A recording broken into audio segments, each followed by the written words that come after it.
Dear students, यहां पर मेरा क्वेश्चन है कि हमको आर्ग्यू करना है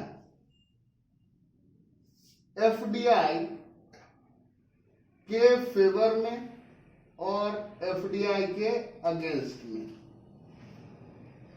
आपको तो पता है कि एफडीआई आएगा फॉरेन डायरेक्ट इन्वेस्टमेंट, तो इसका क्या मतलब हुआ कि इकोनॉमी में पैसा आएगा। इकोनॉमी में पैसा आएगा तो इसका क्या मतलब है, एम्प्लॉयमेंट अपॉर्चुनिटी क्रिएट होंगी। एम्प्लॉयमेंट अपॉर्चुनिटी क्रिएट होंगी, आपकी इकोनॉमी का जीडीपी बढ़ेगा, आपकी कंट्री में नया टेक्नोलॉजी आएगा। लेकिन इसके कुछ ड्रॉबैक्स भी हैं, कुछ डिमेरिट्स भी हैं, तो हमें दोनों ही चीजों को, दोनों ही एस्पेक्ट्स को डिस्कस करना है।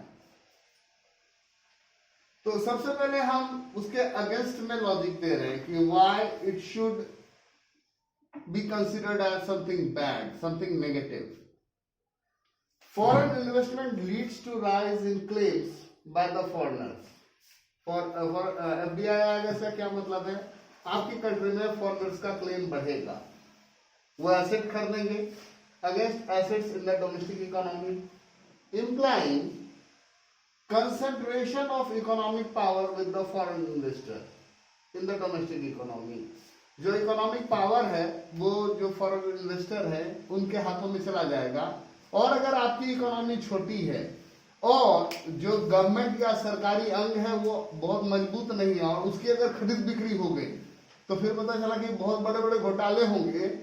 कई बार आपका कल्चर, आपका पॉलिटिकल स्टेबिलिटी, आपके रिसोर्सेज का इंटरेस्ट, आपके जगह का एनवायरनमेंट, ये सारा नेगेटिवली इंपैक्ट होगा।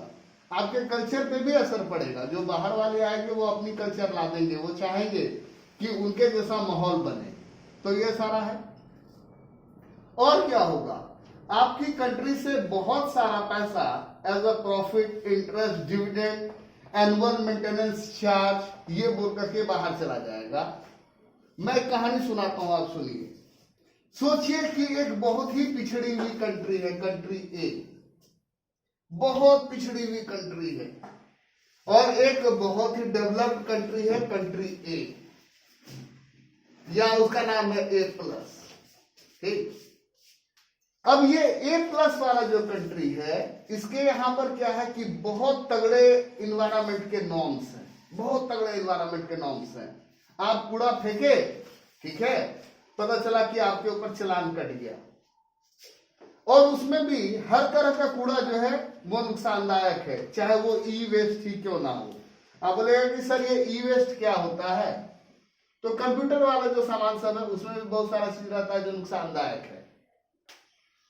अब इसको क्या करना है, रेलवे स्टेशन पे गए होंगे तो देखे होइएगा कि कंप्यूटर रहता है, एकदम से फूला पेट वाला कंप्यूटर। आजकल तो स्लिक आ गया है ना, डॉट मैट्रिक्स प्रिंटर लगा हुआ है, एक प्रिंट आउट निकाला टर टर टर टर बहुत देर तक करेगा और तब प्रिंट आउट निकल करके आता है। मॉडर्न ऑफिस सब है तो उसमें लेजर प्रिंटर चलता है। अब सोच लीजिए कि ऐसा कंप्यूटर उसके यहां पड़ा हुआ है, ये आउटडेटेड टेक्नोलॉजी हुआ इस ए प्लस कंट्री के लिए। ओके, इसको फेंकना है, जहां कहीं भी फेंकेगा इसके लिए हेडेक हो जाएगा। ये फेंकेगा नहीं, ये इस कंट्री को बोलेगा भाई हम तुम्हारे कंट्री में जो गरीब पिछड़े हुए लोग हैं उनको हम कंप्यूटर शिक्षा देना चाहते हैं। ये कंट्री बोलेगा जी बहुत बढ़िया। तो ये बोलेगा कि तुम हमको इंफ्रास्ट्रक्चर क्रिएट करके दो। ये क्या करेगा, किसी प्राइम लोकेशन पे उसको ऑफिस बना करके देगा। अब ये जो जिस चीज को ये फेंकना था, जिस चीज को इसे फेंकना था, क्या करेगा, उस चीज को उठा करके यहां पर भेज देगा और बोलेगा कि हम सिखाएंगे। वो कंप्यूटर थोड़ा बहुत तो चलेगा ही। और क्या बोलेगा कि तुम्हारे यहां पर जो आदमी है वो सिखा नहीं सकता है, तो हम अपना एक स्टाफ रखेंगे, 1 या 2 या स्टाफ का टीम। और ये जो हम तुमको कंप्यूटर दिए हैं, ये डब्बा, ठीक है, जो मेरे लिए वेस्ट था, ठीक है,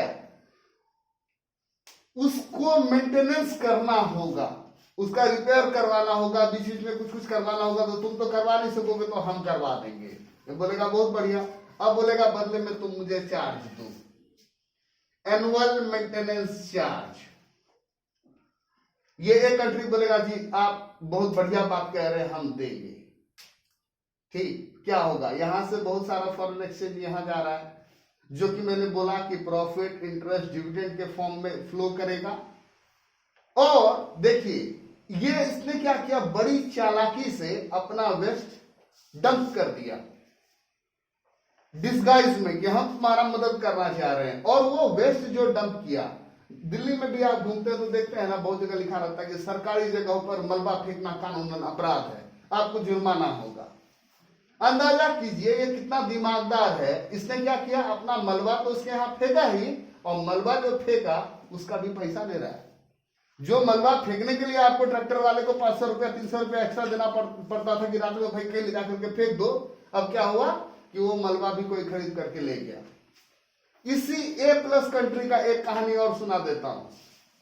आप गेस कर गए होंगे कि ये A+ कंट्री कौन सा है वर्ल्ड में, और ये A वाला कंट्री कौन सा है, ये आप गेस कर गए होंगे। इस A+ कंट्री में क्या हुआ कि एक बार सफाई कर्मचारी वालों ने हड़ताल किया, वो उठा करके कूड़ा नहीं ले जाएगा। अब लोगों को कूड़ा फेंकना जो है बहुत बड़ा हेडेक है, कहां फेंके, क्या करें, बड़ा बड़ा बिल्डिंग होता है, बड़ी बड़ी बिल्डिंग है, उतर करके कहां फेंके। लोगों ने क्या किया, एक बहुत ही इनोवेटिव आइडिया, कूड़े को पन्नी में लो, अच्छी सी गिफ्ट रैप करो, उसे कार के आगे में सीट पे रखो और मॉल चले जाओ और खिड़की खुला छोड़ देना, और जब आप आओगे तो देखोगे कि कूड़ा गायब है। अब जो ले गया वो उसका हेडेक है। आप इशारे में बात समझ जाइए। चलिए मुद्दे पर आते हैं। तो क्या होगा, FDI आएगा तो आपके कंट्री से प्रॉफिट, इंटरेस्ट, डिविडेंड ये सब जाएगा, और इससे क्या होगा कि आपकी इकोनॉमी से कांस्टेंट ड्रेन होता रहेगा फॉरेन एक्सचेंज का। तो ये इसका लिमिटेशन है। बेसिकली आप ऐसे बता सकते हैं कि आउटडेटेड टेक्नोलॉजी आएगी, आपके रिसोर्स का मैनिपुलेशन होगा, मैन हैंडलिंग होगा, कल्चरल डिसरिगार्ड होगा, आपके जगह का एनवायरमेंट।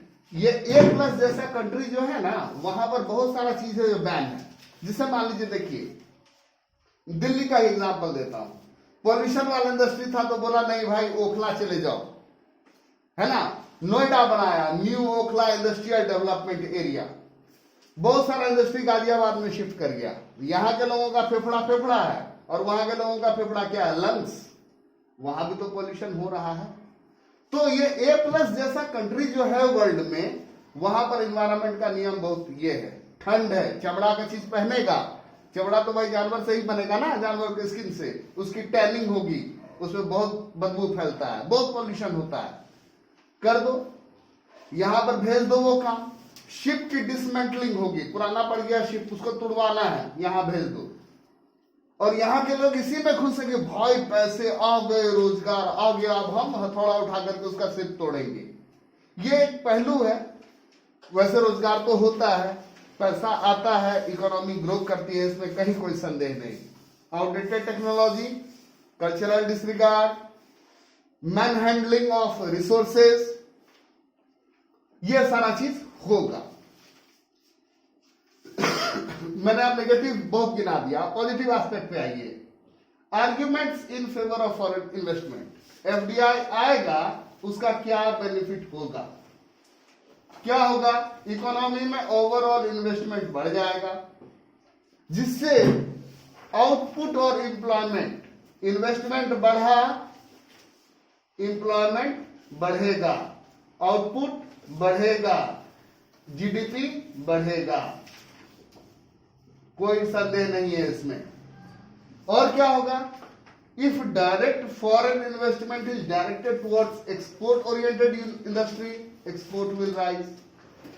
अगर FDI आया है और वो ऐसा चीज बना रहा है जहां जो चीज एक्सपोर्ट होता है, तो आपकी कंट्री से एक्सपोर्ट राइज करेगा, यानी आपका BOP जो नेगेटिव में जा रहा था वो BOP नेगेटिव में नहीं रहेगा, वो BOP एक पॉजिटिव ट्रेंड ले लेगा। इंक्रीज इन एक्सपोर्ट्स, आपकी कंट्री से एक्सपोर्ट बढ़ जाएगा, एक्सपोर्ट बढ़ेगा यानी फॉरेन एक्सचेंज आपकी कंट्री में आएगा। Causes a rise in AD, और आपके इकोनॉमी का एग्रीगेट डिमांड भी बढ़ेगा। It is like an injection into the circular flow of income. और ये एफडीआई जो है वो क्या है, आपकी इकोनॉमी में एक इंजेक्शन की तरह है। फंड आ गया, आपका इकोनॉमी स्वेल अप कर जाएगा, फैल जाएगा, बड़ा हो जाएगा। तीसरा पॉइंट क्या है, पॉजिटिव वाला, एफडीआई इजेस प्रेशर। आपके इकोनॉमी का प्रेशर जो है वो कम हो जाएगा on the scarce domestic resources. आपको पता है कि ये रिसोर्स वाली कमी जो है ये हर जगह है, और इसी के लेकर के इकोनॉमी में सारा प्रॉब्लम होता है। What to produce, how to produce, for whom to produce. Resources हमेशा लिमिटेड होती हैं, रिसोर्सेज हमेशा स्कार्स होती हैं। तो अब एफडीआई आ गया तो ये जो कंट्री का रिसोर्स है इसको आप बचा के रखिए, और इसको आप ऐसे कामों में लगाइए जो काम प्राइवेट सेक्टर नहीं करना चाहेगा, यानी पब्लिक सेक्टर में लगाइए। लोगों का वेलफेयर वाला प्रोजेक्ट जो है वो कीजिए, रोड, सड़क, पुल, नहर, स्कूल, हॉस्पिटल, यूनिवर्सिटीज ये खुलवाइए, अच्छा पार्क डेवलप कीजिए। तो ये सब आप कर सकते हैं, यानी आपका जो रिसोर्स है डोमेस्टिक रिसोर्स वो अच्छे कामों में, ऐसे कामों में जहां पर प्राइवेट इन्वेस्टमेंट कम है, जहां पर प्राइवेट इन्वेस्टमेंट कम है आप अपना रिसोर्स वहां पर लगा सकते हैं। तो दिस इज इट। 3-4 नंबर का पूछेगा, बढ़िया से बना करके लिख दीजिएगा। Thank you.